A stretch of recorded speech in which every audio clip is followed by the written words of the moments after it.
That's bullshit.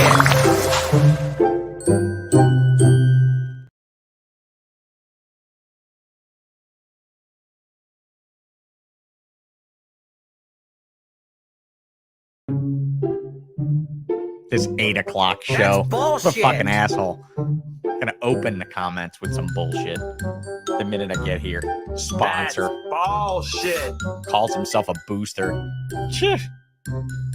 That's bullshit. You're a booster like the water boy was a booster. All right. Well, everybody, there was the intro with my colorful Shane commentary. Thank you for that comment, Shane. You made me smile straight away, bro. I'm going to let it stack up while I talk about you sponsors. We almost didn't have a show because I didn't know what was up. And then we got to thank Will's Hella Heat. Here he is for like answering my phone call when I was in my driveway stranded the other day with the car. It still wouldn't start after leaving it for like 3 or 4 days. I thought maybe the computer would reset. So I phoned a friend. I reached out and I got out my Instagram and I hit the fucking the camera thing, the video call, right? And I'm like, all right, let's see if this works like Facebook always works when nobody answers it. And sure enough, he didn't answer for a long fucking time. I think he got up and ran as fast as Hella Heat runs to his snake room so that he could be in the presence of snakes and snake racks when the video call was answered, just in case it was some impromptu Monday or Sunday or whatever fuck day that was. Will, I don't even remember what it was. Weird podcast. So thank you, Will, for answering the phone because he didn't really help me. He gave me the same tips he gave me through chat. But exactly when I reached into the dashboard with one hand and picked up my phone to dial him with the other, the fucking car came back to life. So he willed it to happen. So I don't know. Hella Heat, maybe that's your name. Fuck Will. You don't even need him. Got plenty of heat. So thanks again, Will, for answering the call. And at least we know where the wiring issue kind of is. So I'm kind of interested to see how this progresses. All right. So he's not a sponsor, but today's show is designated or whatever, dedicated to listen to me, dedicated to Will's Hella Heat for helping me out with the car thing. And we'll start back at the top with the other sponsors. Reptiles to you. Thank you very much. You still got a couple weeks left on that coupon code they gave me. Who knows if they'll give me another one? Probably not. We'll probably just have to move on to another shipper that I'll just have to be lying about when I tell you how great they are. Because Debbie's the absolute best, and I would still stick with her even without a discount code, but you still have a few weeks left to save on your 3 days of shipping. So, and look, guys, you guys are like, oh, we're not shipping anymore. We stopped shipping before Thanksgiving until after the new year. Well, guess what? You don't get to cry about the recession at all because there's plenty of days left to ship for responsible shippers. I don't know many Christmas gifts being shipped FedEx next day air. So I'm just saying that the air situation is a little bit more encumbered by holidays, but not as much as you guys think. Don't ship Christmas week. Don't even ship maybe the week before Christmas week, but definitely ship.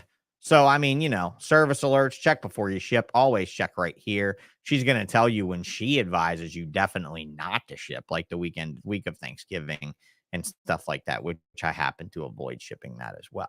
So go to Reptiles to you, fill out an account, and when you're ready to check out, hit ball in caps, BALL 0922 at checkout for 20% off of the additional discounted price over FedEx. So I don't know what the other guys are offering. I really don't care.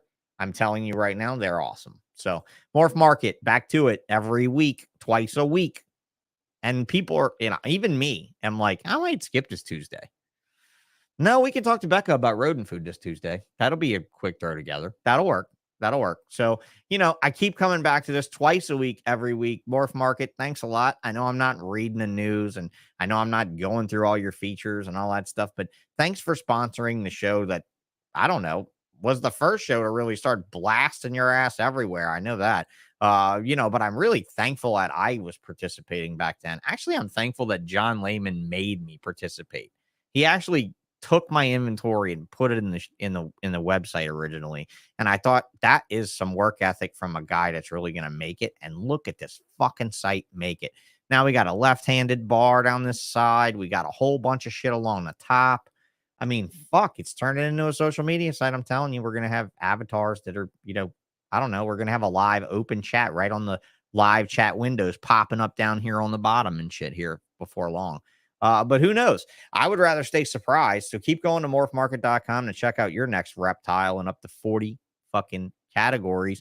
And there's probably more coming. So C-SERPENTS, rack systems, incubators, accessories, your source for fabulous seed and seed rack systems in the lickety split matter of time, definitely faster than everyone else. And I would imagine the recession will catch up on caging, maybe, because as you're sitting and you're not selling, guess what? You need more racks. So go hit up cserpents.com. Maybe he'll throw you a post-recession sale before the recession for the same price as it was now so that it doesn't go up again. And you can just buy it now and be prepared for the future. You like how I did that? That's my version of an audio shell game where I'm trying to fool you into buying from a sponsor. So buy from Chris at cserpents.com. Exotics by nature. Here I am. I don't know if I want to scroll down because there's still 182 fucking corn snakes. I swear that every time I sell one, she puts another one up. This is like my own page is like my own micro ball python morph count page where I'm just ticking the time of 50,100, 50,300, 50,150, 50,000. It's like, really, it is like watching crypto. John, give us a graph. Give us a fucking graph, bro. US ARC, we don't need a graph from you. We don't need a graph. Or maybe we do need a graph to know where we need to really focus our efforts to try to help out the world. Get on usarc.org and help the fight. Bravo, Zulu. Thanks a lot. You are awesome. Start posting more to your fucking Instagram, please. Make me look better because it's so much nicer to pull this page up and scroll through these images with our audience and our guest than it is to go to Facebook and fight with all of those links and all of those comments and all that bullshit. So get all of you sponsors, get your asses back on your Instagram pages to help me out. Ectothermic dungeon jungle. Like there's too many ectothermics, right? Ectothermic dungeon. Sorry, Jim. There it is. Look, he's updating and putting up great pictures. That's so fucking cool. That's so fucking cool, man. And you think that this would have been like the paramount, like showing me this way back when I would have been like, there's no ball python getting better than these. And look, it keeps getting better than those. What is that? Is that a puzzle? Good job, buddy. Good job displaying your puzzle almost prominently. Infinite Possible, display a puzzle prominently so I can really pump you up. I hear he has Aspen betting that's really good. So that was something in the sidebar of the chat last time. So why don't you go check out Infinite Possible Pythons on Instagram, just like it is, just like it's no underscores or anything. And give Nathan a shout about the Aspen betting and see what's so fucking special. Cohen, you are here at the beginning, bro, not at the end. You are early, not late. You're all good. I'm just still doing the read-ins. John Woodruff, thanks a lot. Always posting, keeps adding to that calendar and adding to more oddball shit that you post, bro. Keep posting it. Reptile Collective, thanks a lot. He re-upped another 6 months, a couple months early, so I guess he's getting ahead of the game. Thanks a lot, Reptile Collective, for being an awesome sponsor. Savages, you're front stage and center tonight, so I ain't going to spend a whole lot of time on this page. And Shane, look at Shane shine. Shane, one of the judges in the 15 Minutes of Lame. Go check all that stuff out on snakesandthefatman.com and vote. I think daily, apparently. I'm sorry I'm so out of this contest thing, but since when do you get to vote daily on a contest? Like, I want to vote daily for the president. I don't. No, I don't. Because then I'd be confused. Like every other day, I would pull a different card. The votes would just be disseminated. So yeah, go check out my boy here. I've been pumping him up. Everybody's been pumping him up. Mr. Podcast sponsor of the decade, Shane Kelly at Small Town Exotics. Strange Creations. Thanks again. Always posting, always keeping up with shares and stuff. Thanks a lot, Josh. We're gonna have you on real soon. And I'm going to go back to the Savage page and dial it out as I bring this lady in. Hello. How are you? Out looking at your phone, reading. I'm sorry. I'm still working. Working? Are you working right now? Tell them to shut the fuck up and turn this podcast on so they can I know. learn with Okay, their. I'm done. Holy shit! Did I beat Shane? Yes, ma'am. Jessica, you beat Shane. First pole position in the chat tonight. Mrs.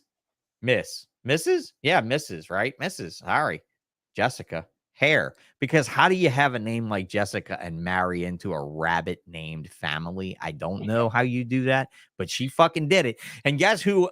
Guess what else is going to happen with Miss Jessica Hare? She said that you didn't listen the other night yet. Did you listen to the show from the other night? Okay. Sorry. She said on the last show that she wanted me to ask John Feely, or no. I think her phrase was she wanted me to kick John Feely off of the ABCs of Ball Pythons idea and do it with her. Oh, that would. I don't know if I can deal with that kind of pressure, but I talked to John Feely last night about this exact thing. And it seems that John Feely is tapping out of the ABC race because he just doesn't have time, right? Between raising the family, doing the snakes, going to school at nighttime, keeping a happy wife too in there somewhere. You know, it goes back to Chris at C-SERPENTS. When I found out he was married, my first question to him was, who is she fucking? Because like you don't have time to do anything. This is when he was building everything by hand.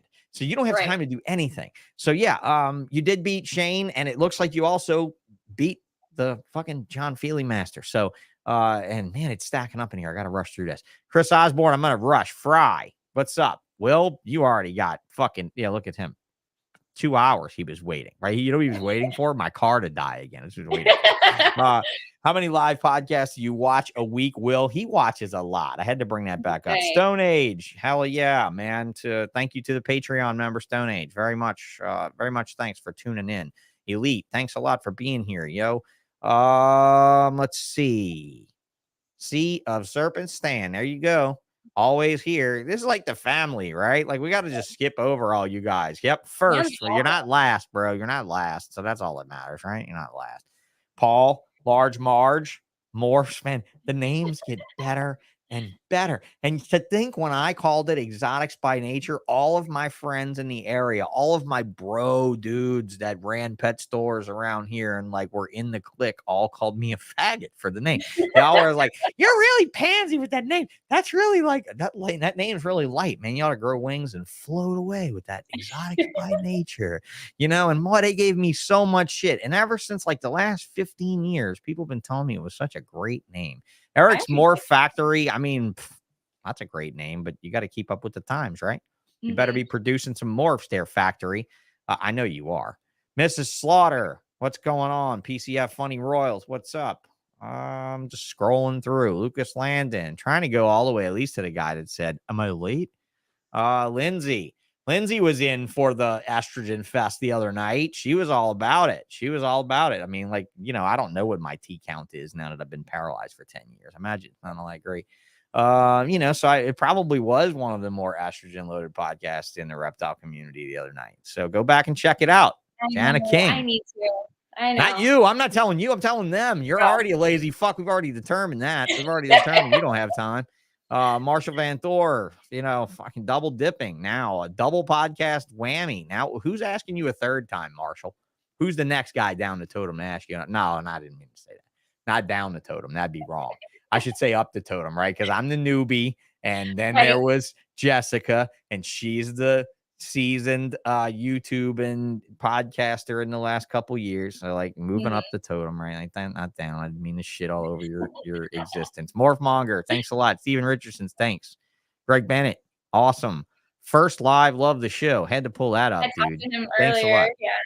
Yes, indeed. I love it. Tammy, thanks a lot for coming back. Fuck, you guys are like just hate it. I'm just shouted out all that much. Smash the like, smash the subscribe. There's Aaron Barbosa with your every episode dose of, you know, I mean, this is reptile love. This is reptile wisdom, right? Like the only reason I say that is because the crypto channel I watch, and you're gonna sick of watching me hear me talk about crypto shit, but They always say share the crypto love, share the crypto wisdom, and there's always this shit. Smash that like, smash the subscribe. They even have songs from people all over the world that are like recording artists and shit that have they have 580,000 subscribers, and it's an investment show. So they have people all over the world that are performers that record intros for them and shit. It's pretty interesting. Nothing huge, nothing like Beyonce, but it's definitely some interesting shit. Nobody's doing that interesting shit for me. Okay, you know, like I don't know, maybe Creative Coralofa. She's were here. But it's the two of them in the picture. I can't not say she's were here. It's like I'm looking at the two-headed snake again, feeling sexist for saying it's she. YT23, what's up? All right, where is the last guy that was just in here? That was Cohen. Was that him, Cohen? All right, that's it. We're saying hi to everybody else. Oh yeah, we'll say hi to Mike's monitors because we love Mikey. Hi, we love Uncle Mikey. Hi, Mike. Like she goes, hi, Mike. Mike's like, I like her. Mike says, I need to breed rodents and have them rodent food shipped up here. Have them rodent foods, them rodent feeds shipped up. However, he types like he wants to talk. Yeah, no, I know. It's precious. It's precious. All right. So how are you this evening after saying hi to all of our guests because you're a sponsor, you're a guest, and you're here? So what's up? Not much. I'm here. Tired.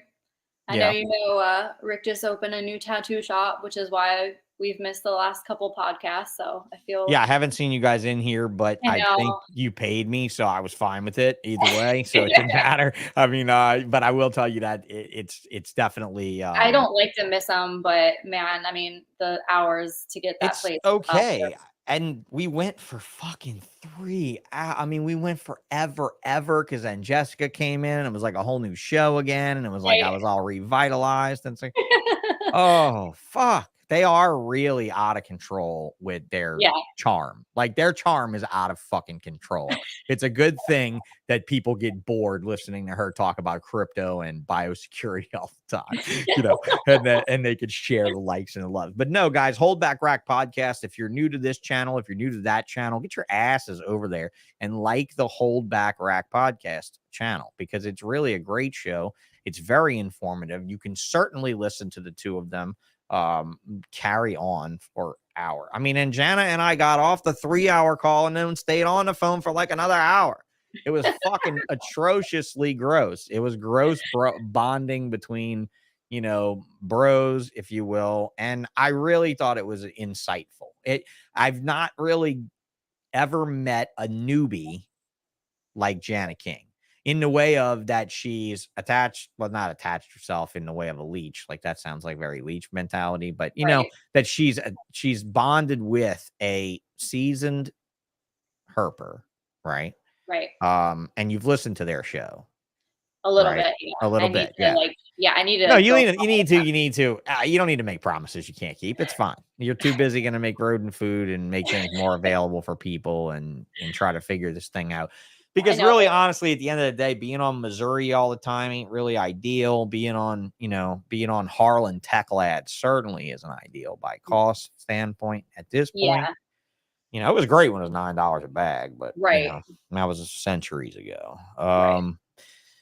But yeah, I mean, so Bekah and Ricky have been married for our 4-year anniversary was Saturday. Yeah. 4-year anniversary was Saturday. Happy belated anniversary. Ricky is a tattoo artist named Savage, which I think is a totally rigged thing. I totally rigged before I married him. So what's that? I had the Savage before I married him. Yeah, you had the Savage before you married him, so you married into the Savage. But I mean, I don't know. I see a magician with like sleek hair and long black fingernails that are shaved to a point. Like I don't know. He's but he definitely is a unique guy. I like Ricky a lot. But so Ricky is your other part of Savage Constrictors, the banner hanging up behind you. Yep. But you have now taken this rodent food tangent at kind of under wing. And that's what we're going to spend tonight on, because we're going to do another show with you and Ricky as a sponsor spotlight, a lot like Shane's from the other day. Right. So why don't you start me off on that whole journey? Like maybe just real quick, sum up the reptile career and like how long you've been fucking with that and job and things like that would be nice. Okay. So I unfortunately have only been in the reptile industry since about 2015. Not long enough, in my opinion. I mean, And you're not running for 15 minutes a lame, winner of the year or anything, but she's been doing it for I like don't even know fucking what that is. 2 to be years. completely Yeah, honest. no, it's fine. It's what Jana's trying to be, right? Jana's trying to win it's Chris Eaton's competition Yeah, no, for I mean, the I show, like right? know Yeah, what it she's is. trying to So. win it. But what I'm saying is she's only been doing this since you didn't listen to the show. She's only been doing this for since COVID, since Right. No, I remember I you saying had that COVID yesterday. before COVID was a COVID. I Right. had COVID, like really sick, had COVID. I had COVID before she had ball python, is what I'm saying. Right. Like, I'd No, just I be remember clear you on saying that. that the Like, other day. they throw her Yeah. under the bus with that one. But I mean, honestly, I never realized the similarity of that right until I just said it. I mean, I Right. literally had COVID before she had ball pythons. That's pretty fresh. So, yeah. All right. Yeah, you're a fresh duck there, Jana King. You just cracked that egg, but you definitely cracked the fuck out the egg. So yeah, I mean, you've been doing it longer, like a good bit longer. So long enough. I think 2015 is enough to see a couple changes in the time. Yeah. I And mean, I've seen it. I mean, I latched on to you and Greg and a few of the other guys, and I mean, I was trying to hang out with more old school guys because honestly, that's where everybody yeah, and should Greg start. Graziani, she's talking about Greg. Greg Graziani is in the near and dear neighborhood, more or less, right? Like, how far are you from the one on Greg's Bandit? actually about 4 hours south of me. Right. Everybody's gonna be like distasteful, but he would totally call me Wheels right now, like a fucking asshole. You know what I mean? It's perfectly fine. I mean, Right. the fact that I've talked to the man and he sounds amazing. He sounds as Yeah. good. Oh God. I'm gonna get Yeah, on he to my does. conversation today here shortly in a little bit with you. But so what was the beginning snakes? Was ball pythons? Like, me and Yes. Greg and I think what? Kyle Hoffman was in your friend group and a Hoffman. few other Yeah. people. Yeah. But I started with False. pythons. Yeah. My first snake was a TSK Xanthic, Mhm. which is where I got sucked into all that. And I've had a few boas here and there. I've got more now. My first boa was a IMG boa. So, Mhm. and then Mhm. I have a few other like goals, but for now it's just snakes. But then time, Okay. snakes are easy as far as, care, like monitors or anything like that, where I have to go in there all the time. I do Yeah, no, check, that's a lot of work. That's a but lot of work. Yeah, for yeah. sure. For sure. So, Jaffe, what's up, bro? Thanks a lot for the shout out to me and Bekah. Thanks for coming in. You always been a strong supporter as a Canadian guy and everything, and a strong mhm. supporter of the podcast. Been helpful there. Keeps prodding me to get Canadian guys on, but I'm trying to wait and see what you low dollar guys do to the market first. Pooh. No dig against anybody in particular, really. I mean, it's not a dig at all, but I mean, with the Canadian dollar being weak and the market Yeah. getting kind of soft, I wanted to share this with you because this is going to be a quick segue. Okay. So you did the ball python thing. Yep. You did the boa thing. Yep. You married Ricky. You met Ricky 5 years, whatever ago, 6 years ago, whatever it was. Yep. Greg Graziani and stuff was all very, very much quick to the info top, right? Like when you can tap into knowledge like that, look at you. I was with a woman, Greg was with a woman, and then I met her and I was interested in her, but it was right after the breakup, and it was way too soon for me to be involved with this woman, but I definitely liked her a lot. And then Ricky swooped in, and then right at the end, right when I couldn't stand everything in this business, everything had started to kind of on me, and I didn't show up at the wedding to dispute the charges. No, you didn't. I didn't. And I know you guys would have liked it. It would have played for a great fun gag and everything. And I'm sorry I didn't make it, but No, it's it's still okay. near and I dear leave to it my alone. heart, and all. Yeah, I was going through a hell of a lot, I know. And Jaffe says the Canadian dollar is poo. Well, if our stock market keeps doing what it's doing, I mean, if our stock market keeps correcting itself right now, then we'll see. But really, it's very easy to you know, step into knowledge when you have the Right. knowledge base and you had the internet and you have all that type of stuff. So nowadays, everybody rapid starts right into it. So, Right. wherein was there a real interest in the rodent side of it? So that actually didn't happen until earlier this year, late last year. I got hired by a company called Organic Gut Solution. and they have a product that's a supplement, and it was just phenomenal to see the results in other species. And I was like, how can we not like know about this? Like, we have to figure out a way to get this in with the reptiles, which for me, dosing, you know, if you have a large collection, let's be realistic, that's time I was an consuming. asshole when I was a teenager, and I used to mix up vitamins and inject rodents with them when I was like 15. Okay, When I well, was like we're not going to be 15. barbarians. What's that? We're not going to be barbarians. No, not live ones, not frozen Yeah, ones. Frozen ones. No, really. I still don't sell saw-backed fucking deformed snakes for cobra food. Are you fucking kidding me? I No, would I know. never do that to a live rodent, but I definitely did it to frozen shit all the time. I Right. mean, but I'm trying to remember, like, back then you really had like 2 frozen rodent dealers in the country. Right. Like, that Right. was fucking it. Oh no, you had 3. You had Kevin Bryant, Mhm. right? Who's that? Right. Rodent Pro, right? So Right. yeah, he started a company called Rodent Pro. I still have his snake price list from when he was a snake breeder, and he started Rodent Right. Pro. And then and you had a place down here in Louisiana. It was called Cajun Mice. Okay, man, they had the best fucking rodents at the cheapest prices. Do you know I used to land newborn pinkies for 4 cents a piece back in the day? Greg and I I mean, were now I just landed them now for 28 cents, 30 cents in multi-thousand lots. Multi-thousand lots. I used to buy adult mice for 60 cents. I used to buy an adult rat, a medium rat that weighed 160 grams to 140 grams, maybe, for $1, maybe 95 cents. Right. Okay. I mean, even when I started in 2015, I remember buying smalls, like actual smalls, for $1. Like Okay. actual smalls, not what the Actual smalls smalls for are $1. now. No, Yeah. not these starved Yeah. ass things that haven't been No. fed for a week. Yeah. No, like really.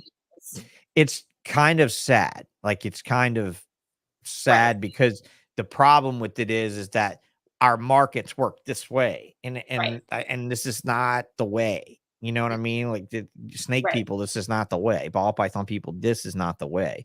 And this looms back to a conversation that I did have earlier today with Mr. Ian Niedowski that you've heard me mention before on the show. And I was shocked that he gave me another call today, and he went back and he listened to the Ozzy episode. Because him and Ozzy go back. Remember, this is where Ozzy got the Orange Dream from. Right. This is where Justin Kabilka has gotten tons of dinkers and stuff from. Like, this is Dinker of America. This is it.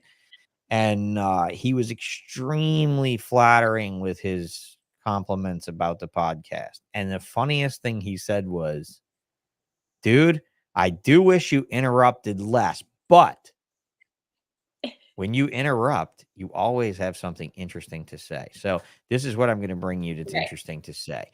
Ian does shows Outback Reptiles, right? Big fucking outfit, right? Big outfit, huge outfit, tier 2 outfit, right? It's just as big and tier 2 as Anthony Caponetto that we had on the podcast a week ago today, who supplies PetSmart, who supplies PetSmart's supplier with crested geckos. So to open the scope of this, Outback does a show and he sets up tons of tables, guys. He like bunches and bunches. And he tells me that even right now, even in bad times, even when things are the way they are, he said, Sean, I will go to a show and I will pull X amount of thousands of dollars from that show. At the end of that show, I will figure out where it came from. And I am still yielding 70% of my gross sales from ball python sales. I have sulfur water monitors. I have black dragons. I have blue tongue skinks of all kinds. I have albino Brazilian rainbow boas of all ages. I have, and he goes on and on and on to make me feel worse and worse and worse about not paying the ball python, and he's like, and I think, the market's going to correct, and and he's like, but I think it will be fine. Yeah. No, I agree. Okay. Okay. I mean, it's going to be fine. It's going to correct. And it's in the correction that I am concerned, because the correction, what you have to consider in the correction is the ill correction of the opposites: paper towels, rodents, rodent food, bedding. Yeah. Now you're talking about extend. Yeah, you use less bedding, but you buy that stuff. Right? So at what point do you truly examine what you're spending and figure out that your snakes are too cheap? I don't know what you do about that when you have 50,000 snakes for sale in a marketplace in one spot.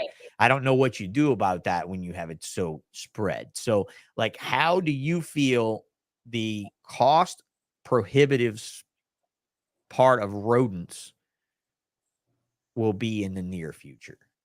Like, how do you feel it will be? You think that with a food like yours and with a product like Extends, we've got abilities to have, I mean, like, wherein do you factor it in? Because you have a tricky thing. You're in a nutrition field, you're in the rodent raising area, and you're in the snake selling space. So you got to examine all those little specs, right? Because you don't get to be like another asshole rodent food seller that's like, yeah, my rodent food's $30 a bag. But why is it 30? I need it for cheaper. Well, you know, you actually are using the product and seeing the waste created by the byproduct, you know? So talk to me more about that. So I based the product off of what I wanted as far as standard for a rodent feed. So the 18% protein. Yeah, it's an 18% protein, which actually feeds out more like a 20 because of the supplement that's added. And it's a higher quality feed. So for you guys that are looking for, you know, an $18 bag of feed, that's not what this is. However, the benefits from this feed are drastically higher and worth the extra. I mean, I had a 21% decrease in consumption of the feed alone. And that was off of animals that had been produced on Missouri, not been produced on the feed itself. So those animals still so that's a 20% discount right off the top of the price of a bag. All right. That's not bad. That's not a bad way to sell a product off the start. Right. And the other thing is the pinkies that are born off of this feed are not necessarily bigger, but they're a denser animal.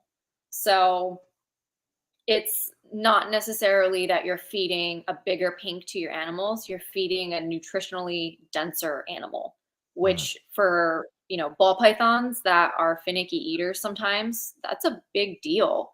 You know, I noticed right off rip that some of the babies that I was having issues with are so much better with my OGS fed rats versus the ones that were still in Missouri. Right. That's what Pork Chop 74 just said. The OGS feed has my mice booming. It's worth the price, you know. And shout back to Mike at Mike's Monitors. You know, breed my own rodents back in the day. I was the only local guy using lab blocks. Everybody else was using Old Roy dog food. And he said greasy snake. For sure. For sure. Yeah. I hear people talk about that all the time. Like, oh, well, it's cheap. And I'm like, that's good for you. The last time I checked, you know, I don't know that I want to feed a $5,000 snake a rat that was produced on a $12 bag of dog food. I mean, in my mind, that just sounds dumb, but yeah, it does. I would be wrong. It definitely does. Yeah, it definitely does. I mean, I think everybody was always looking for that one doggy bag solution that was like perfect. And it was like, oh, it just so happened to be put in a bag for a dog. And you're like, nah, it's not a dog. It's not, wait. It's not a fucking dog, right? Like do it in Mike. It's not a fucking dog, right? Like do it like Michael. It's not a fucking dog. And that's it. It's not. It's a rat. So, and it's not a rat, it's a mouse. So tell me that difference. Ooh, what's the difference in mice and rats in nutrition? We get this. So the mice actually require, you know, a higher percentage of protein. So when I originally produced this feed, I was a little concerned that the mice wouldn't get enough from it. But I've actually had better results from all of the guys that have mice on the feed. So I personally do not breed mice. I do soffers and rats. My Mhm. softwares have drastically improved on the feed, but again, they also require higher protein. So I wish it was a little higher, but the increases that I've seen as far as production, the mothers look significantly better after they drop their litters. They're able to produce enough milk for their large litters. Mhm. You know, it's just a whole thing. And then the animals themselves grow healthier, which healthier food to your $5,000 snake, It's in my extremely mind. hard to okay, I'm gonna be old school. Ready? Right. You ready? Motherfucking Yep. nature shirt. You ready? All right, I'm gonna be old school. I'm gonna be Sean of Maybe all that the guy. years. Devil's advocate. No, I'm not gonna be really. I mean, I think that I would see a quantified difference in the rodents themselves. I wonder if you see a quantifiable difference in the snakes themselves. I did a color comparison. A So I color had compare, two. that seems bold, but yeah, okay. I All right. did. I did. I'm not So skeptical. Like, I'm not like, I don't yes, believe you her. I are. think it's fucking. No, I'm really not skeptical. I'm really not. I'm skeptical about a quantifiable test of color. I mean, that's a little bit funny, but Well, I I mean, like a obviously bone density did. test, I could see a fucking like some sort of Yeah, a weight comparison. But I mean, it's two ball I python. did the It's like weight a guy asked me today comparison, about the ball but python thing. I said, listen, dude, I've seen a ball python eat every fucking thing in the world and absolutely nothing. So yeah, my advice is wait till you yep, can't wait no more. right, That's it. I mean, really, that's it. I mean, because he right, ordered an 800-gram female that we shipped across the country in the fall. You know, right, like just fuck, bro. right, Sorry. yeah. Pipeline says Sean sounds skeptical. You know, it's fine, bro. Throw it in my face. Throw it in my face. Yeah. And ball python project. Yeah, you got it. All right. So yeah, let it go. So, So when I asked you if you wanted to see the presentation that I did for Daytona, the main reason was so you could see the image comparison that I did. So I took two genetically identical ball pythons, sisters, pastel blackhead, head xanthic, possible double head hypo clown, and one was fed rodents that were strictly produced with Missouri. The other okay. one was strictly fed rodents that were produced on the rodent 18. And I actually picked the less impressive animal to be given the rodent 18. And they were fed the same amount of time, all the time, same day, same everything. And the one that was fed the rodent 18, the color comparison, she actually was brighter, even though originally she was not the most impressive animal. Do you So, have this presentation somewhere where we can link to it? um, Or can no. I upload it or something? No? I can send it to you. It's a PDF file, so I don't know. Yeah, we can host that. Okay. Yeah, I'll host it. I'll host it on some website that I pay for, Okay. and we'll link directly over to it. Yeah, Okay. I don't see why that wouldn't be possible to do. It's By the way, mhm, you gotta get some sort of a, I don't know, I you know. gotta put like an Instagram or something together just for the food and just throw that I type of know. stuff on there, I know. you I know. need to. Yeah. But again, like where I work for them, it's a little difficult. I don't want to try to overstep my bounds. So All right, now here comes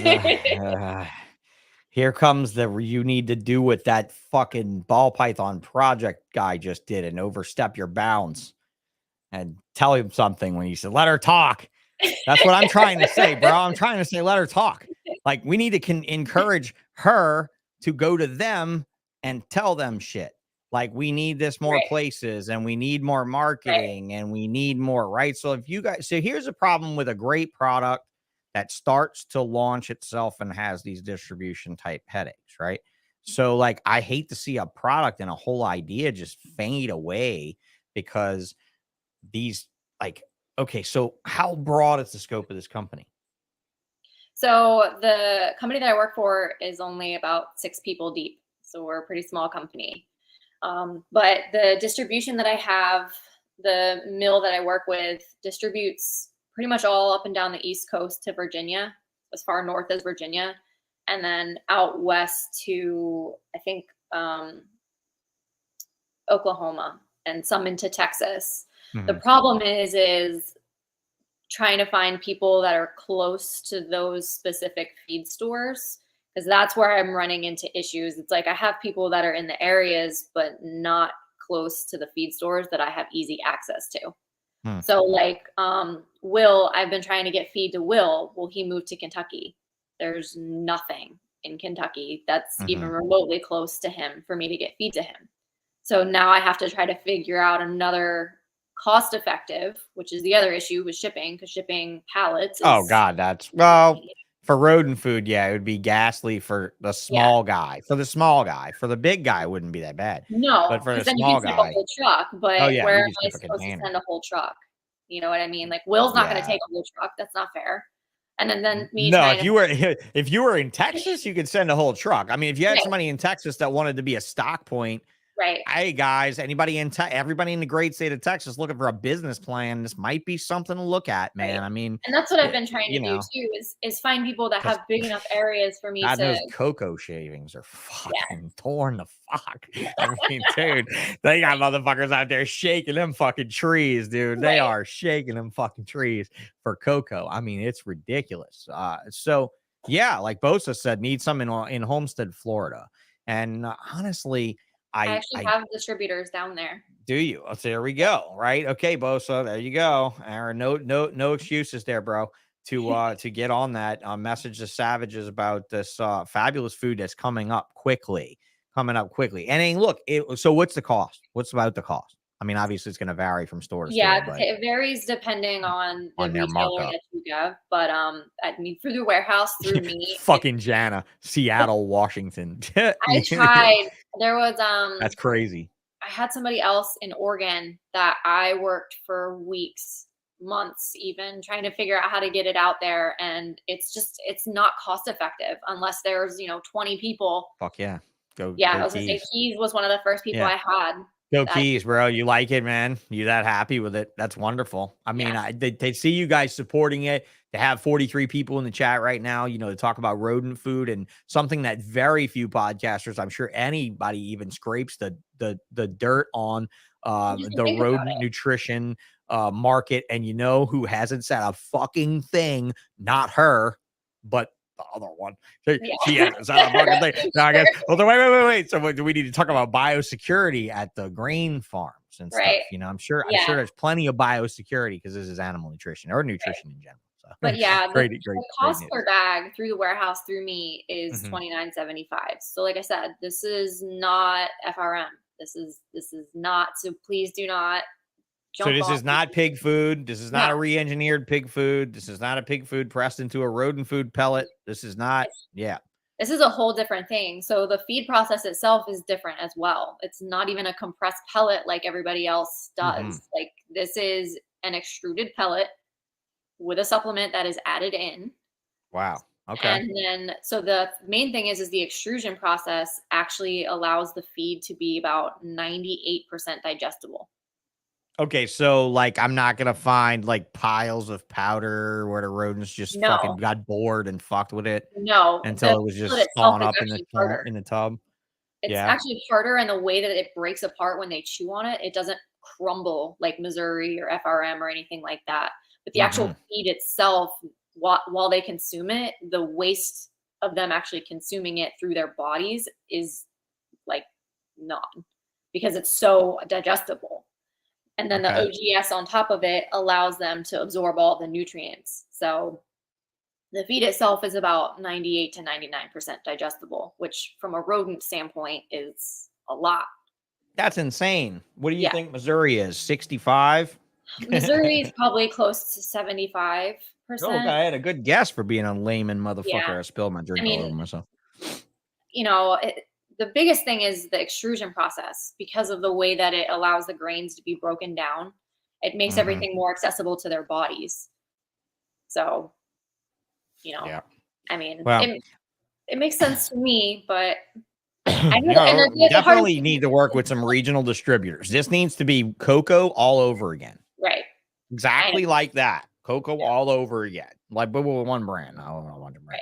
Well, it's all one brand, right? Let's be honest. It's all Right. pretty much Yeah. one brand. But, Right. it's all one brand of cocoa from one brand of Islander that's hosing it down, Right. Some people hose it more, apparently. Right. The other thing that I'm trying to test with this is long-term effects on the actual snakes themselves. So, good? Yeah, I'm fine. Keep talking. I'm not interrupting. Fuck you. You want me to come on and cough in front of you? No, I Fuck, was just got a gonna mute make sure button. you No, were I'm fine. I'm okay. not gonna die. Look, if I fall out of the chair, because you already know I'm sitting in a fucking wheelchair. I It's got know, but somewhat sides on it. I don't have a seatbelt, guys. I don't have a seatbelt. So if you see me just fucking whoop, right out of the frame, sorry, I fell over. But no, I'm fine. If I'm coughing, I hit the Okay. fucking mute button. Go keep So- going so I don't get interrupted for interrupting again. So the other thing I'm trying to see is how the long-term effects are of these healthier rodents with the OGS in their system actually affects the snakes long-term. I have a specific animal that has given me a partho clutch and then a really crappy clutch for her second one with me. And I'm hoping, I don't know if it will happen, but fingers crossed, I want to see if I get good clutches from her from now on to see if the OGS has helped her become That's interesting. more viable. Because they That do would be a good actually test. I had some. Oh man, that would have been a great test. I probably wouldn't have gone through the trouble of trying to feed the food and feed the rodents and do the Well, transit in the easier beginning. than But I'll both, be honest, I could have just sent you snakes and been like, feed right? these and keep all their babies. And if she has more than 3 fucking eggs, then Right. blow their So- shit up because So it's like crazy. What's up, in- Nicole? in How's it going? dogs, they've actually noticed a significant increase in litter size as well as the pup's health. So the females are actually able to produce more milk and enough milk to keep everything going. Oh, and I bet easier birth too because of calcium being stronger. I bet you have less pregnancy passage issues and stuff. You know, with dogs. In you know, pigs, they actually notice that so pigs are similar to rats in the fact that they'll carnivorize their own offspring. And in some of the pig farms that we've worked with, they don't have that issue anymore. They've stopped doing that. The sows are actually less aggressive. So it's been fucking right. Great. Tradesman Exotics says facts. I have to agree. Trade. I mean, I'm not using the food, but I mean, when you can't, and look, here I just fucking stepped on a landmine when I rolled on a landmine when I said that I didn't know if you would see results that were quantifiable. So it sounds like you did. I mean, I can scroll back and not discount his comment because I didn't mean to be rude and not point you out. But Blazing Blue Tongues back in the day. Chat wrote that could be polygenic variation. Some dull animals brighten and vice versa. Definitely, and I could agree. Be you know, but honestly, like you I know you are a listener in the Mark Mitchell, Dr. Mark Mitchell. I noticed who's so good. I don't even call him Doc. You know, like just Mark, what's up? You know, like all of his students, I call Doc. It's hard for me. I want to message that man so bad. What's that? I said it's hard for me. I want to message that man so bad. Message him. He would be fascinated with what you're doing. He would be fascinated with what you're doing. And Janelle Allen, who is the manager, was in that chat. She's one of my best friends. She actually was going to come over this weekend and root through isopods and just I was out of the car. I didn't have the car, so I couldn't come on here and meet her. But yeah, she's actually the one that's in charge of maintaining all the laboratory animals and stuff. But I'm sure they use Harlan. I would imagine they use Harlan because of the steady use of it. But if there's any chance at all for that, then if I can piece it together, let me piece it together. I mean, the thing about this is like I have to trust you. I don't think that ball pythons would be a thing unless dudes came in and kicked the fucking door in. I don't think coconut would not be a thing unless JT Tomlinson had come into the industry and literally said, I want to kick the door in with something different. That's not the same old shit. And I'm like, fuck it, dude, you're a door kicker for a living. I mean, you're fucking soldier and a door kicker. So that's his type of job. That's his type of thing. And he came in, he kicked the fucking door. And look, now the whole when I say I'm using Aspen in a reptile show for ball pythons, people look at me like, what do you do about the white mites? What do you do about what do you do about the moles? What do you do? You know, and it's fucking crazy. I know. So like this needs to happen to rodent feed. I hope that all you guys in the chat agree. 42 of you guys in here. We have been working on getting distribution through Chewy as well. which those are That'll for, kill you know, it. smaller guys, you know, people that just need like 1 or 2 bags here and there. Obviously not fantastic for those of you that need, you know, pallet quantities, but I guess that depends on Chewy. yeah, I mean, they do. I mean, obviously they are going to offer that, but I have no idea like pricing or any of that. I mean, Right. that's still in the early works, and as it gets sorted out, I'll let everybody know. But Mhm. yeah, that is in the works. So Mhm. we've been trying to do a lot of different things. I have Florida fairly sorted out. It's like trying to branch out. That's difficult. And that's again just it's not like I can drive, you know, to Texas and touch base with every single one of those feed stores out there, which, you know, would be fantastic. It would make everything probably flow a little better, but I don't have the time. So phone calls, emails. And that's it. That's becomes the cumbersome delay that's why I kind of wanted to highlight it on an episode and maybe get a few people in the, you know, like guys Right. like Keys talking about it on every episode. Thank you, bro, Yeah, for he doing does. that. Appreciate that a lot. Helping out our girl get this product out there and in the ears of a lot of people and definitely to show results um I in a space like honestly this, you know. I Yeah, like honestly Steven hope Richards said, I that would buy through Chewy. Yeah, I mean, and dude, right. Chewy is going to be a really funny evil in the next 10 years for Yeah. us guys. Like, I just want to tell y'all something about products and all that type of stuff. You know, Chewy's going to be it. They're a giant company. Yeah. Well, I know. Here she is. Fuck, I guess she just got her hand just came back to life or something. I'll have I to don't know what message the you fuck. the ingredient list. She'll message the ingredient list because I don't know. Like somebody's got to help this girl get a site going for this stuff or get the company. You got to go to the company and tell them they have literally. Look, guys, I am working on trying to break out a thermostatic control unit that encompasses every bit. What's up, Ricky? What's up, big dog Sean? How's it going? Every bit of herpstat, guys, and every bit of sensor push all melded into one goddamn unit, and it's That'd be gonna great. be bullet. It's gonna be amazing, and it's already been in the aquarium industry for 3 years. People have $40,000-$50,000 reef tanks running on the thing. It's already all done. The SMT product manufacturing line is right here, 30 minutes from my building. I'm using the router PVC to build parts for these units in a way for the aquarium side of their business. And they want to bring it into the reptile side. So like to basically all of you guys that have been like, what the fuck is going on with technology? You don't understand the amount of money that needs to be spent to have a system like sensor push combined with herpstat, the beauty of it both. And I mean, literally think of this. I'll make it quick and simple. Think of a box on a cord, a power box on a cord. You plug the cord into the wall. The power box is there. It's got 4 outlets on it. It's got 4 sensor ports on it. And the sensor ports, guys, they're not just plugs. They're not phone jacks. It's not some fucking shitty phone jack. It's a BNC connector that twists on and locks. Okay. This is not just PCF. This is not just a Wi-Fi temp sensor with notifications. This is a full thermostat. So each box would be able to be linked together with a long cord. So if you have as many boxes as you want, each box can control 4 outlets, 4 sensors. One sensor can run all 4 outlets or any combination of the 4. And you can use the extra sensors as backup sensors or as extra sensors on other levels to vary their temperatures. So it's going to be wonderful, but it's going to take me like 6 months to get it through engineering and get it through testing and get it into some beta people's hands. Right. I will send these units to you guys. I will let you know. It will be, look, Will's hella heat. He's already got his fucking hand out.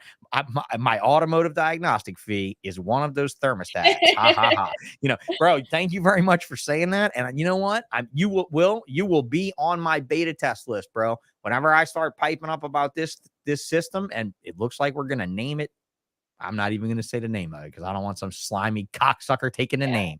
Okay. It's a good name. It's a great name. And so, you know, if you guys want to go look at the technology that's currently available for the product line, you can go to, I believe it's Coral Euhydros. Let me go check it out real quick to be sure I'm not talking out of my ass. You know, Jessica, if you have I an saw your aquarium, comment, I'll message you. It's not on the same website. They don't actually have a website for the feed. oh, the formula, I'm gonna bring that up next. But yeah, Yeah. guys, this is the system. If you want to kind of run down just a basic rundown on what we're talking about, look at these connections. These are screw-on connections. This is the aquarium setup. And we're going to be refitting this for reptile people. So this is basically a herpstat or in that case, look, let's go look at, here's the outlet. Look at that outlet box. It'll be like that, but it'll be 4 outlets on the box and 4 sensors on the box. So yeah, man, this right here is, Mike said, he knows it's a badass motherfucker already. He said, name it Mike, Sean. Name it Mike. I fucking love you. I love you that you come to my lives every week and you make me fucking smile. Bro, you are amazing. You are fucking amazing. But yes, this is the system, guys. This is what we're going to be working on. And look at all of these are individual units that all link together. So you just link these ports from port to port. It's fucking fabulous. It's really going to be killer. And so, like, I think we're on the cusp of trajectory. You know, hit the like, hit the subscribe. Hey, Raven said it. I thought this was rodent food, not thermostats. I know, but I had to jump in there. Look, we're talking about innovative products in areas that have been virtually none. Virtually none. They innovated Aspen, bro, by shipping it from the Northwest. No, from the fucking ocean on the other side of the planet.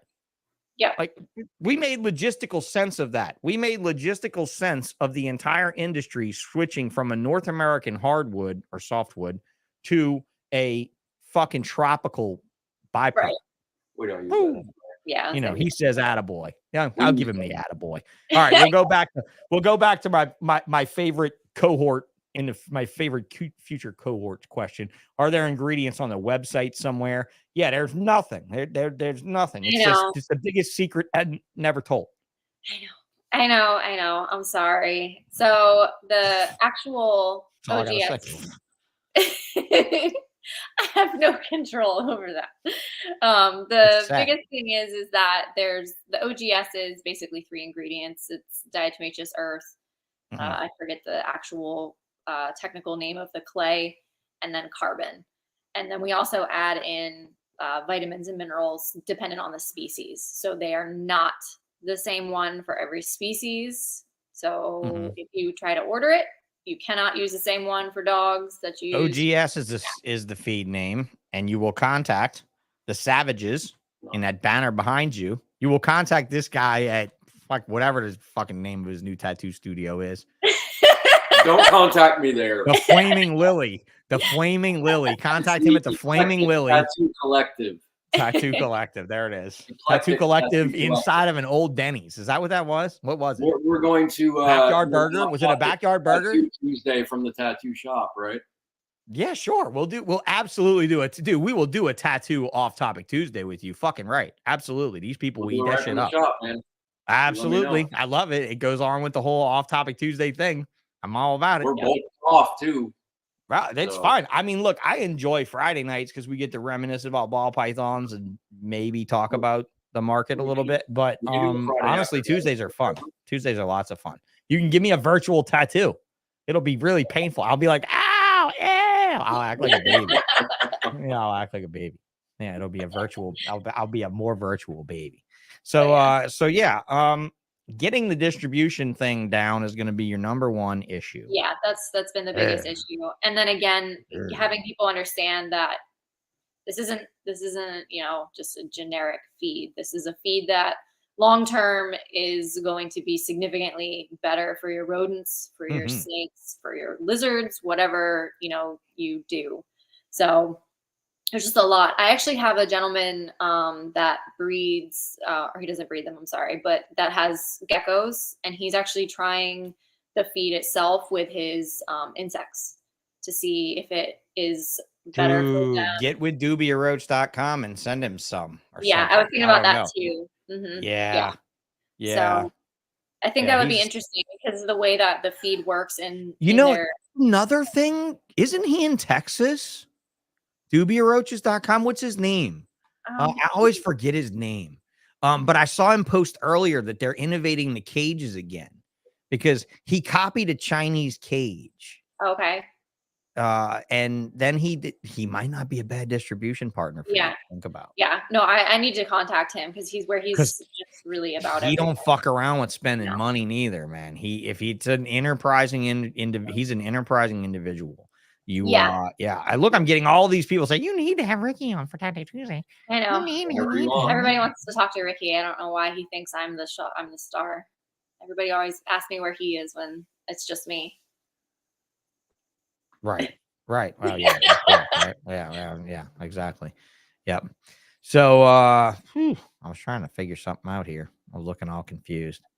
What are you talking about, Kevin? Is it dog food breed specific or dog size specific? We're not talking about dog food, but no, it's not a food. So it's a top dressing supplement. Oh, you're talking about the supplement. Yeah, you're talking about the actual supplement. No, it doesn't have anything to do with the size or breed. It's actually based off of weight, and you just determine based on your dog's weight. All right. Well, Mike said, ask the Pharaoh where he got the stone for the pyramid. I'm sorry. Ask Dubia where he got roaches when he got started. I'm sure he got them from you. I mean, you seem like a guy that would have to raise roaches, bro, with those big fucking animals that you have. There's no doubt. And that is something. The diatomaceous earth would kill the dubia if they ate it. Right. That's definitely a thing. That would have to be a specialized change in it. You know, for sure. I have the ability. Yeah. Oh, I'm sorry. I missed you, Jessica, completely say that. But yeah, Creative Coralova said the same thing. But yeah, I have the ability to change the formulas, so that's not an issue. It would kill all insects. It wouldn't just kill dubia. It would kill all. Right.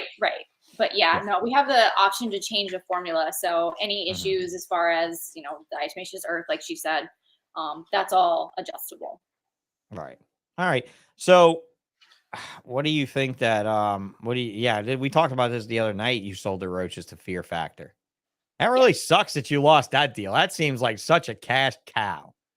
I mean, and who feels bad about killing a bunch of roaches, right? I mean, I would still feel bad about felling like millions of them.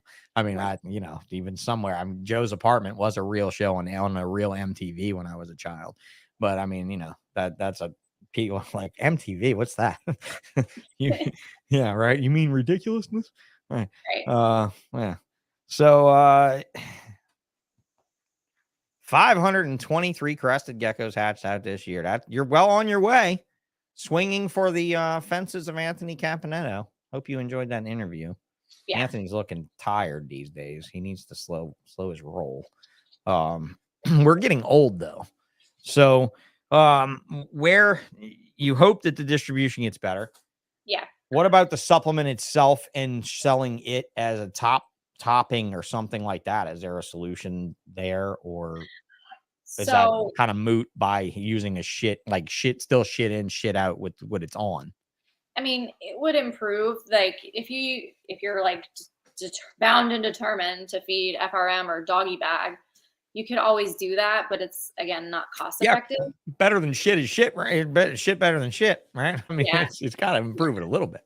Yeah. So, I had thought about trying to do it that way, but it's just not cost effective. So, I originally had taken like the Missouri and actually rolled it in the formula, the carbon formula, and it's fantastic to do it that way until they chew off the outside, and then it's not actually inside the feed. So you'd have to have something water soluble or right. So it's like that. And I toyed around with all those ideas, and none of them were feasible. So my next best thing was to create the feed. It's easy, you don't have to do anything extra. You don't have to do anything crazy other than just buy the feed and put it on the racks. So. Yeah, indeed. So I think that it is time that we really push for a rodent food revolution in that sense, because I think that if you guys want to elevate your collections and you want to elevate your quality, I think it's worth looking at the nutrition. And it's that same reason that I always feel like shit and I look like a turd because, shit in, shit out. That's what they say. That's it. There's no lie. There's no lie. Living proof. Shit in, shit out. Absolutely. This is it. I mean, and I don't mean this good bullshit neither, because it's the shitty side of that is me, not you. And then for me was the biggest push. I mean, after seeing the results with, you know, broiler chickens, you know, swine slaughters and everything else. I mean, they actually have been able to use like all of the body parts. Like you can actually tell the difference in a chicken that is slaughtered that has been fed OGS versus one that has not been, which, I mean, in a chicken, that's, I mean, in my mind, that just makes sense. Why wouldn't you try to give that to an animal that's extremely valuable to you? Like, you know, it just made sense to me, which is why I pushed as hard as I did. And I guess it's me being a little bit soft and wanting to try to better the industry. No, I don't think it's being soft. I think you need to kind of harden up a little bit more, though, and kind of push for it a little bit harder, though. I think you need to try to like take the strong arm of his lip piercing and go bring that to work, you know, and be like, hey, do this, or your lip will be pierced like this. You know, you'll be a bad motherfucker like me.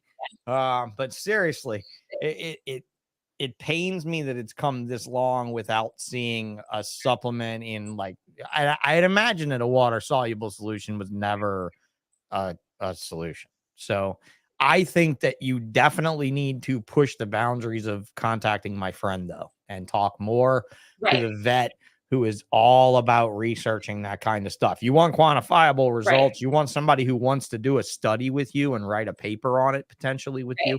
There could be some possible work there, because we already did the bone density thing with UVB and corn snakes. We discussed it in the show. So by doing those type of tests, and having that credible guy be like, you know, in fact, you know, what's funny? I don't know if I think I did say this when I had the buyer for the 2-headed corn snake contacted me a couple weeks ago, and I offered to supply a veterinary health report.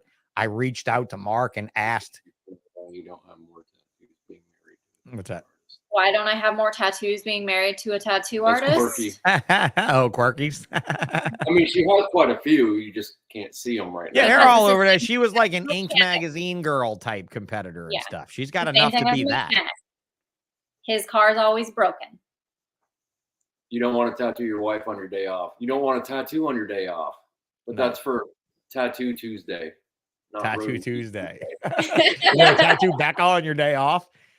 Yeah. But you tattoo Tuesday, you'll tattoo her. That'll be interesting. Why don't we get another snake breeder in there for you to tattoo? And we'll ask him really tough questions when you get to the really tough spot.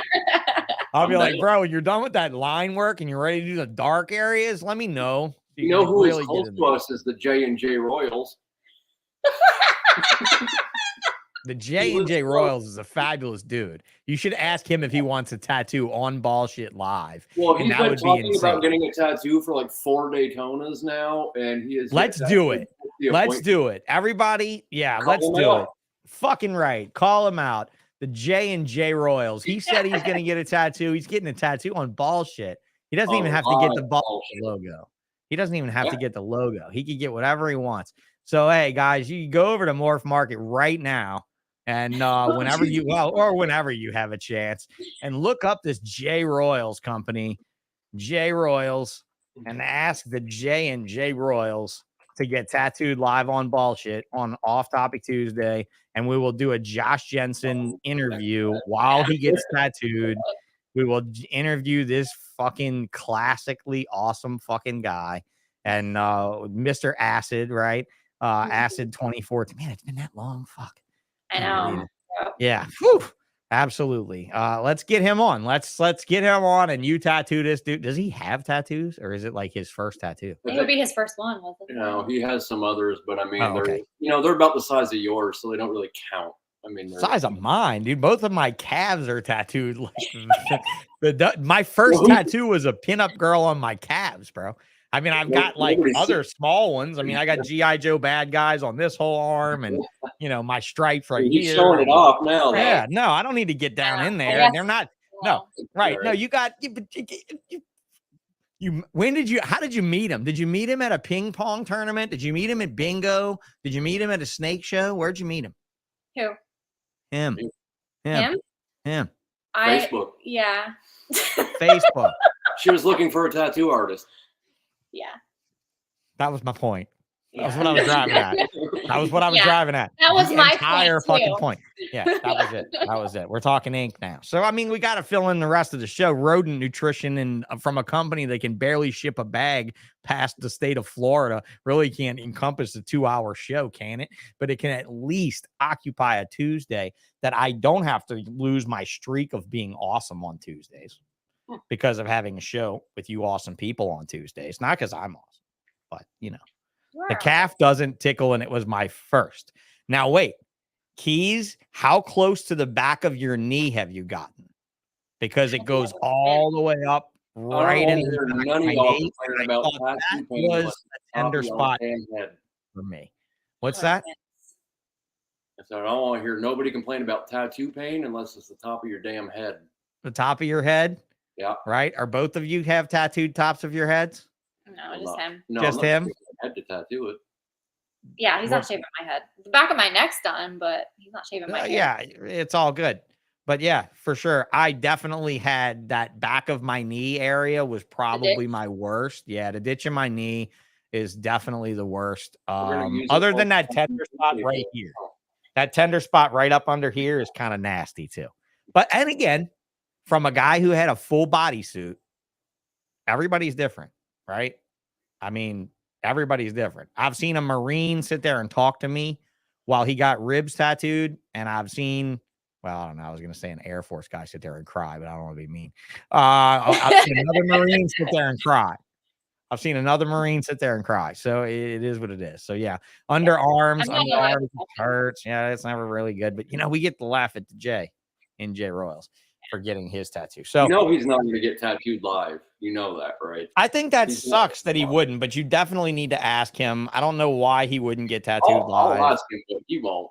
You should ask I could have one of the other artists at the shop do the bullshit logo on me live. Oh no, I don't mean bullshit. Look, I don't need any of my logos done on anyone. I don't need any regretful lawsuits or anything. I don't need any of that shit. It's bad enough you want to fucking that's scary. And I'll have you send your signature so it can be Sean Bradley's bullshit. Yeah, that's a little bit over the top right there. That's like Ralph Davis fandom right there. That's like have you seen my fangirl? She's got such a nice tattooed head. That's it. Have you seen my bitch? Yeah, no, dude. We don't need that. You get a bullshit tattooed, and that's fine with me. Get the Savage logo tattooed right next to it. I'm fine with that. But not too much homage to the bullshit logo. It's not that great. You know, let's burn it on a cup. Let's put it on a matchbook. Let's even make some new t-shirts this year coming. There we go. And then we'll save the tattoos for the Ralph Davis Midas crowd that still regretfully has them. Celia's is covered up, but it's definitely underneath the Optimus Prime, whoever is fucking her now. Yeah. All right, guys. Well, I mean, Josh was one of my very first podcasts I ever saw when he was on MJ's. Dude, if you would have just seen the spot we did, it was the greatest ever, but it got cut. It got cut. That was the greatest thing ever. It's still on Facebook. Anybody that wants to see it secretly that doesn't tell Josh that I announced it on a show because he's not going to watch this show, message me and I'll send it to you. Yeah. I think it's still on Facebook because if it's on Facebook forever, unless you were mean to somebody 17 years ago and they just found the complaint. And then they just removed it just now. But, you know, it is what it is. Yeah, these guys are all trading tattoo pain stories and shit. One of them's got a pipe up. Reptile people in the Florida area. Where are you? You're in where? The tattoo shop is in Eustis. In Eustis? Yeah. Okay. Wherever that is, that's where they are. So if anybody wants to go down there and get tattooed live on bullshit, man, we could do something. I'm sure somebody would do it. I'll give deals to the bullshit listeners and sponsors. Somebody will do it. I mean, what the fuck? Why not? Somebody will do it. It might take us a few Tuesdays from now to figure it out, but that's okay. I'm pretty booked as it is. Actually, no, I'm not. On next Tuesday. Yeah, next Tuesday. Next Tuesday. Whoa. It's here already? Next Tuesday is here already? You know what I said next Tuesday was? That's Todd Goodman next Tuesday. I don't know about you guys, but I want to tell you that I don't know how many interviews he has done. I don't know. See More Stan says he's down to getting. I don't know how many interviews Todd Goodman has done, but I can tell you he has done one interview with, and these people are my sponsors, so I don't feel so bad about chatting it up while we're all still together. But he did one interview on Goodman Timberline. Let's see what he's done. He did a triple B TV. He did a triple B TV a year ago at a show that was 15 minutes long. And then there's a bunch of barbecue shit with a bunch of other shit. Timberline promo, more Timberline ads. You know, not even the right Timberline. That's not even the right Timberline. This is the right Timberline. That's not the right Timberline. That's the shoe company, the outdoor company. Yeah. 1 15-minute interview from the guy who's donated more money to US Ark than anybody else alive. Like, are you fucking serious, guys? Has nobody just asked him? Now everybody's gonna ask him. Right. Unless we just fucking seal the deal together. I think we can just seal the fucking deal to where everybody's like, you want to see Todd Goodman? Let me show you this clip from Ballsh. Because you want to talk about me being silent and not interrupting somebody? Get ready for next week when all of the rest of you feel completely like assholes. The rest of you are going to be like, fuck him. He didn't say a word. He just let that guy sit there and go and go.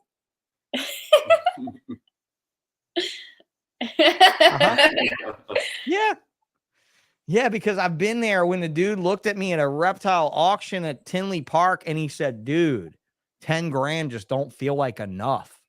How much should I write? And he's literally about to write a check for $20,000 and just give it to him. After giving him $10,000 worth of shit to auction off. Yeah. And then spending another fucking $10,000 during the auction. You want to know why you retic fucks and you Burmese fucks, Jake Klotz, Jakey, and a bunch of you guys? I fucking love you, but you still fall in a lot of fucks. Okay? You industry wrecking, problem causing motherfuckers. Yeah. I cannot get over the fact that you don't understand the problems that were averted by people that have nothing to do with you. Ball python people have more in common with you than the man that I'm going to talk to next week, who sells bugs, crickets, mealworms. You know, I mean, the last time I realized, I don't think we were fighting. Mike, tell me this. Where we did right here. Look, you know, hey, Mike, do you know how I got that man to really, I'm not saying how I got him to agree, but how I really just shot over, Raven, I'll get to you in just a second. How I really just shot over Mike Monitor's Off Topic Tuesday episode, because I knew that Todd had just sat there at Tinley and listened to this fucking guy, go on, right, in his ways about how I love used peoples and all this, right? Like he's on The Sopranos, but he's just in Wisconsin, land of cheese. You know, you remind me of the new Tulsa show with Sylvester Stallone, right? Fucking. But that I can interview this guy and we can talk to him about what he's done and about all the great things. And it's because I was able to show him Mike's Monitor's interview and be like, this guy wants to hear you. Right. This guy wants to hear from you. And they want to hear from you. And so, like, I want anybody here, whether it's Nicole or Keys or whoever, to know that anybody is available, and we got to ask them, and we got to prod them, and we got to stab them, and we got to go and hunt them down like Tracy Barker and make whole Facebook threads about them to try to blackmail them into doing it. I don't know what the fuck to do to get that little woman, short of actually like some fucking CIA type shit. I don't know what else to do to try to get that woman to agree to doing this, right? But it's fucking brutal. Did you offer her like a the questions and stuff? I told her I'd do anything it'd take. Well, that and then again, like a all women's, like you got like Jana and Jess. And I don't think it's like that for Tracy. She's a herper before she's a female.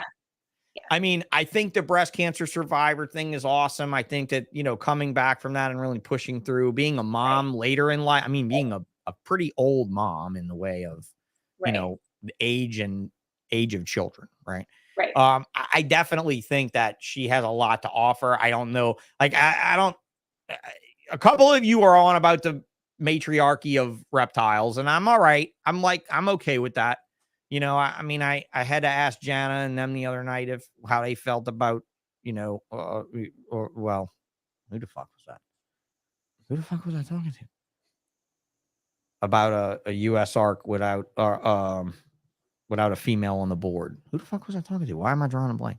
I was talking to somebody and I asked them how they felt about the board of US ARC not having a female presence on it, you know, and things like that. And like, because some people had actually mentioned that to me, like, why don't I see a woman on US ARC? I was like, well, Tracy's behind it. She's just doing too much work to support it to be on the masthead. Like, why does it really matter all that much? But you know, I mean, I also, being a woman in a man-built industry, no offense, but how much are they really going to listen to a woman? I agree with you. I get a lot of that right now. Yeah, and I'll go back to something that you said in the earlier part of the episode that it could be construed completely different ways. When you said that what did you say? You used the verbiage "attach myself to you" and Greg, and that was bad verbiage, but terrible fucking verbiage. So, but you don't have a podcast. It's okay. I mean, you're excused, right? It's not like I fucking said it. You know? Yeah, that was you guys that we were talking about. I thought it was Jana, but then I thought it was somebody else, but it was you guys together that I was saying that to.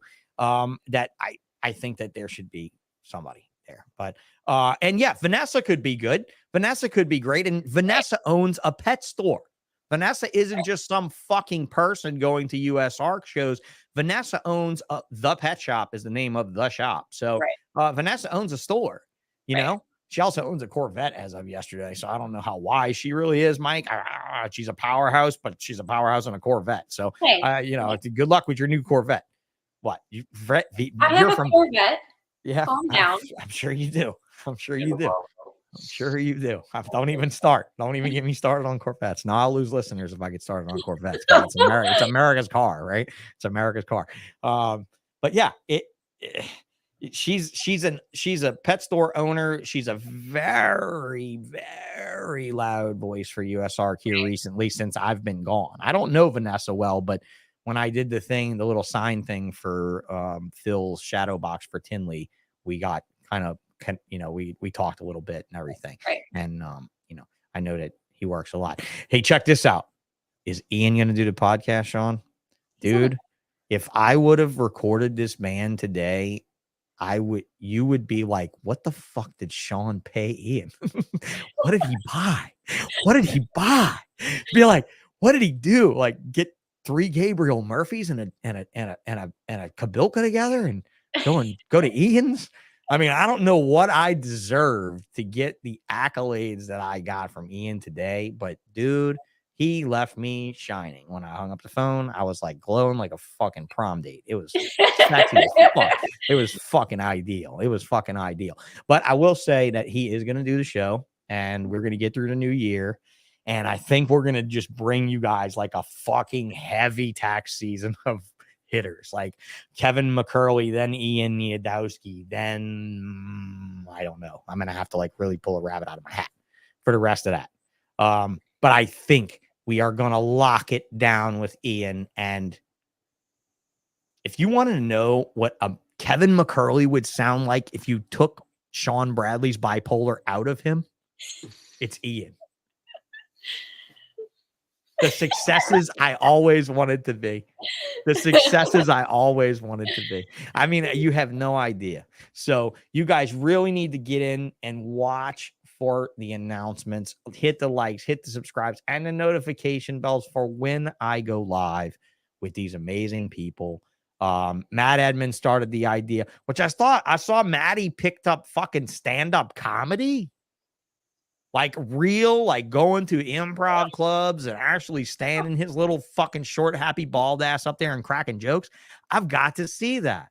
I've got to have Maddie on this podcast for a true reptile comedian off topic Tuesday.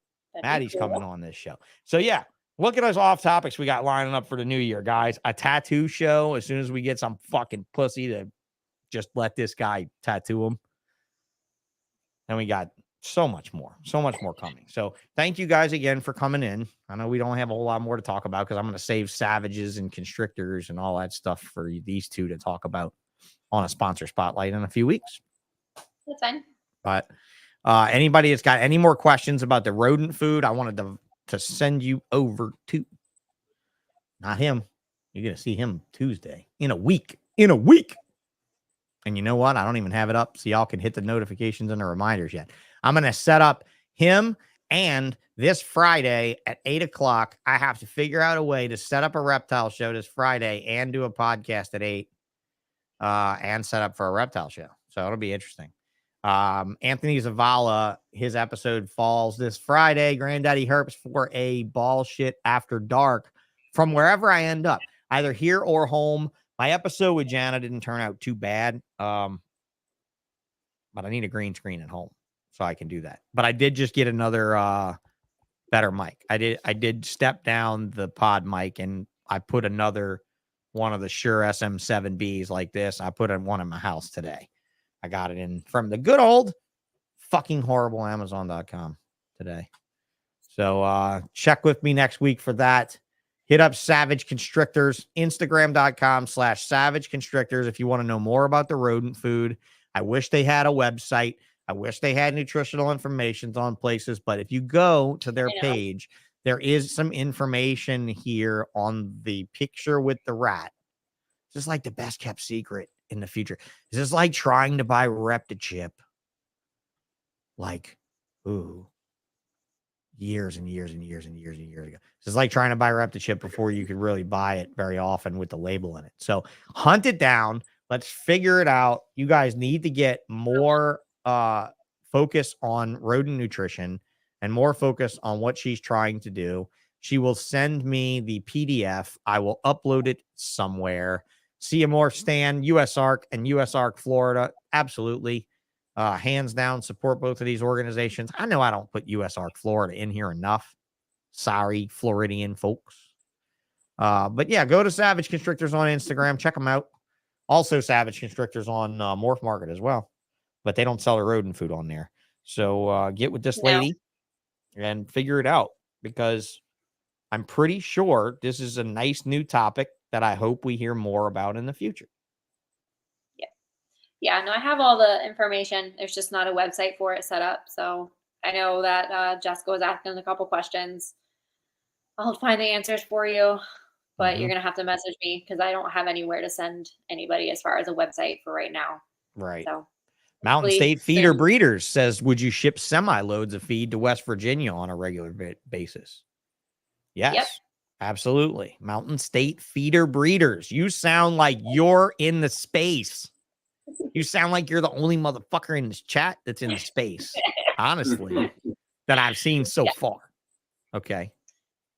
Greg Bennett, thanks a lot, bro. I almost wish they'd bring back MTV, but then it would satisfy all of the fucking reptile people I was talking about with the fucking heavy metal intros to their podcast. Not Snake in the Fat Man. The Headbangers Ball every night. That was like one of the last things to go off of MTV, if I'm not mistaken, because it ran from fucking midnight till ass into the morning. Fucking Headbangers Ball. What do you think the host of that fucking show ended up doing?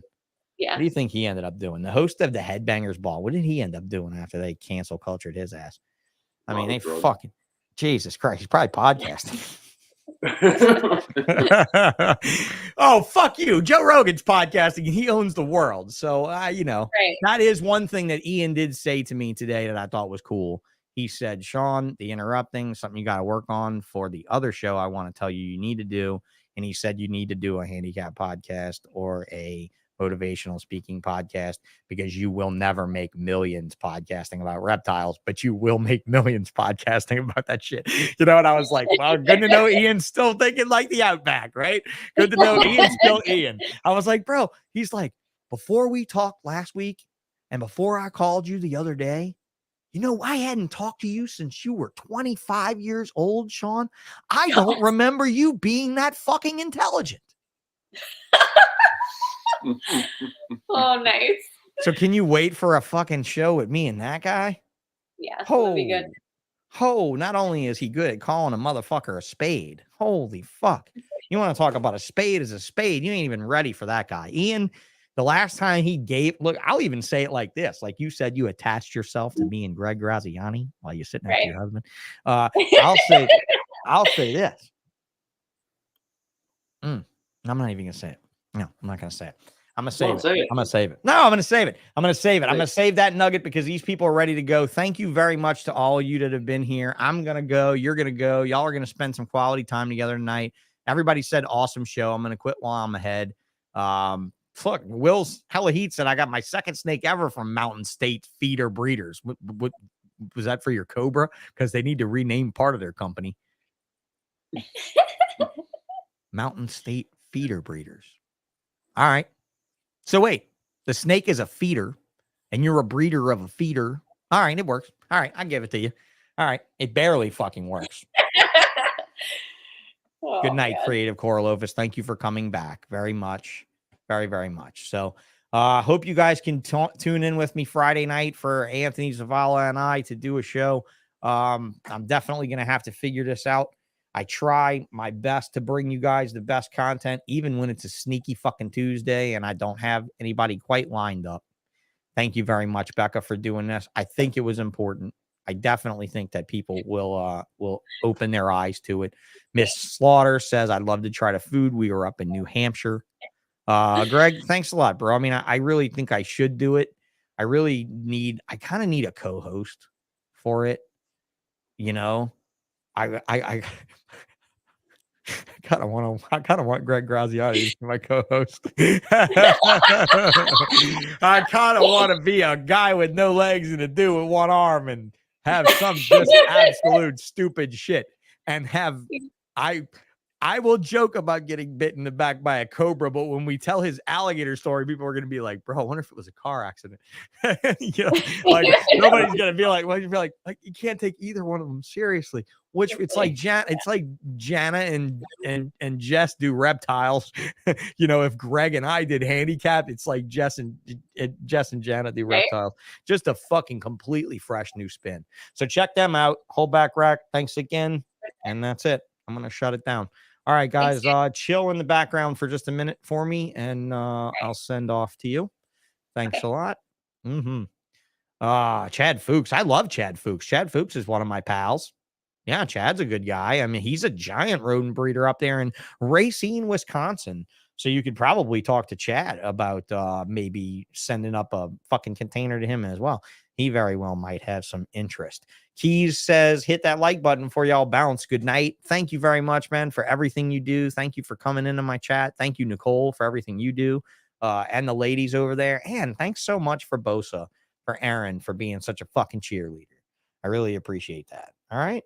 So yeah, Fuchs sold out of snakes, I think. But did he sell out of the rodent business? Because his partner's name was also Chad, and they called him Cheesy. He sold out of rodents. Okay, well, he sold out of rodents. All right, then. There you go. All right, don't contact him. Cheesy must be running it now. His old partner must have bought him out from it or whatever. But it's all good. Chad's my boy. I love Chad to death. We go way back. So I'd like to have him on the show. He'd be a good off-topic Tuesday for all kind of things. Anybody else have suggestions coming into the new year? I'm open to hear them. There's going to be a long list of people that you all want to hear. I've got a long list in my head. I've got a long list in everybody's chats and stuff.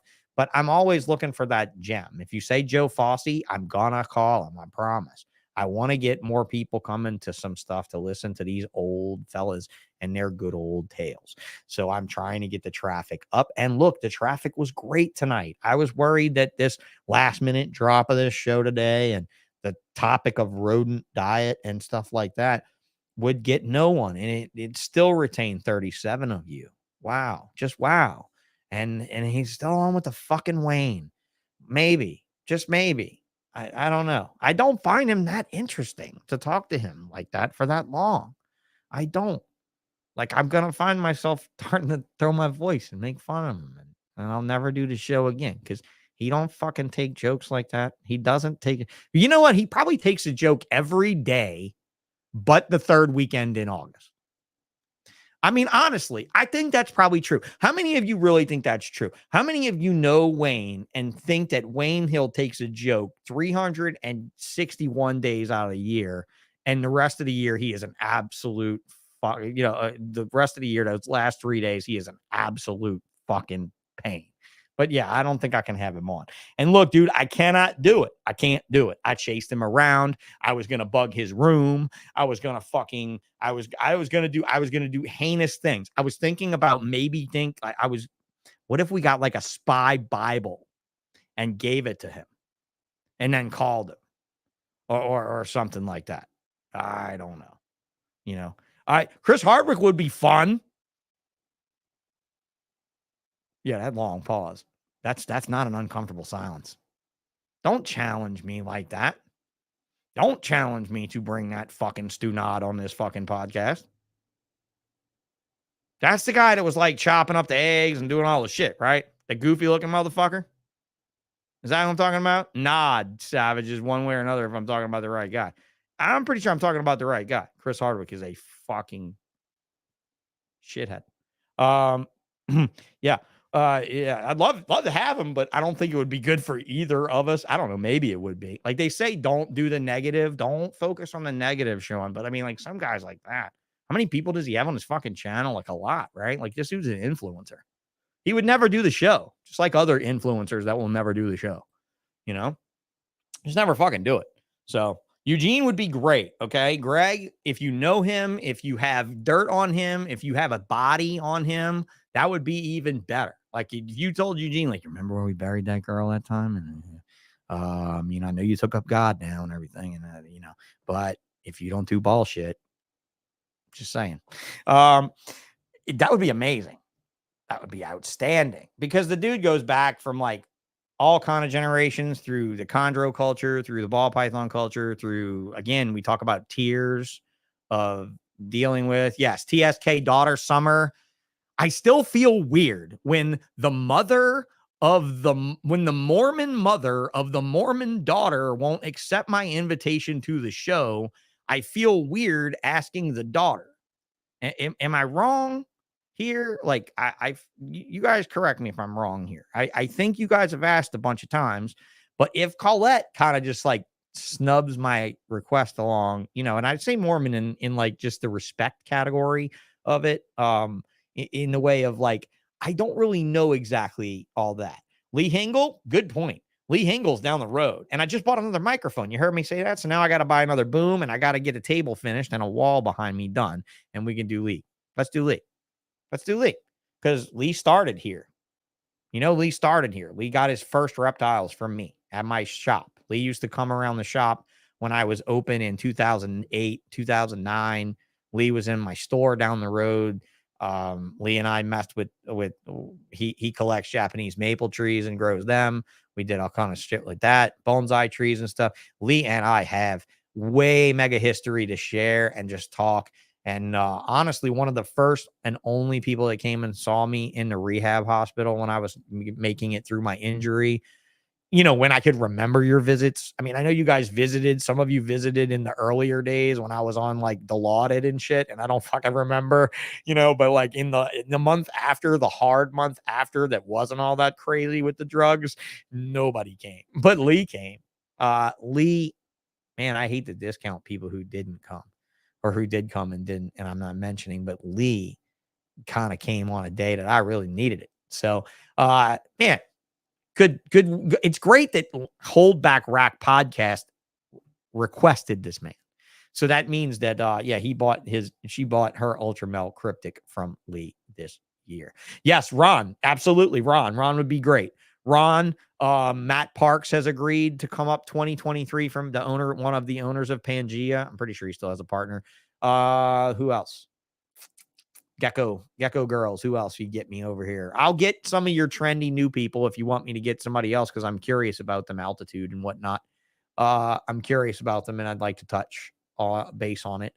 Ron St. Pierre. fucking Alan Rapashi. Alan. Maybe you see if we get Alan on. Alan on. Alan on. Sorry. Agree with Ron St. Pierre. Yeah. Hey, Mike, if you know him from back in the day, do me a favor and fire a shot across his bow for me. That would be great. Don Soderbergh did a recorded version of the Bullshit podcast before. So there's that. And that's it, man. I mean, let me Brian Butler is Altitude. Altitude would be interesting to kind of just take and hone in on a history from somebody who's really made a giant splash here recently. Just goes to show you guys, it's all just a great luck that just makes you fucking shoot off like a star, man. That's it. Next stop is Mars. Kevin Moody. Look at you throwing out all kind of gecko company names and stuff. You got to throw out something that I've heard of. Like, what I want to do is interview the people that feed all y'all motherfuckers. That's what I'm going to do first. Then I'll get on to you guys, right? Like, let's cover the food first. But I think Matt Parks is fun because Matt's young and Matt's all good. Quirky says, your ex, Cecilia. Well, first of all, it's just Celia. Second of all, the way we ended things, dude, man, she was crazy to take sides against me the way she did. There ain't no fucking way I'm having her anywhere near me, bro. Ain't a chance. Not a fucking chance. So thanks again. I'm going to head out. You guys enjoy your night. Thanks, Kevin and 4S's. I just saw your comment, but if I pull it up, I'll forget to take it down. Y'all have a good evening, and I will see you on Friday with a ball python show, and Tuesday with probably one of the more honorable guests I've ever had, and probably one of I'm like star crushed, bro, over the fact that he wanted to do it. Tuesday with Todd Goodman from Timberline. Thanks a lot, guys. Have a good night. On. Ha!